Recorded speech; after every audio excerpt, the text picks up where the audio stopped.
তো হ্যালো বন্ধুরা, তোমরা সবাই কেমন আছো? আশা করি সবাই ভালো আছো আর আমিও ভালো আছি।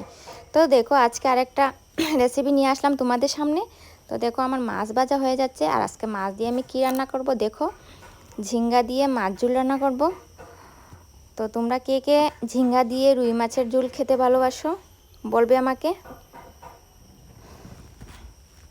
দেখো কিভাবে আমি রান্না করছি, যা যা মশলা লাগবে আমি তাই দিয়ে দিচ্ছি। তারপর সব মশলা দেওয়ার পর ভালোটিকে কষিয়ে আমি ঝোল দিয়ে দেব। তারপর আমি মাছও দিয়ে দেব।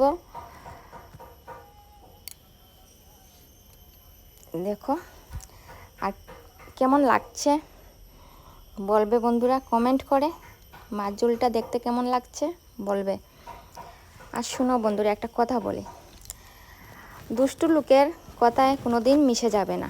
আমরা কিভাবে মিশে যাই আমরা বলতে পারি না, আর পরে আমরা বিপদে পড়লে বুঝতে পারি, কারণ দুষ্টু লোকের মিষ্টি কথায় আমরা ফেঁসে যাই, বুঝতে পারি না।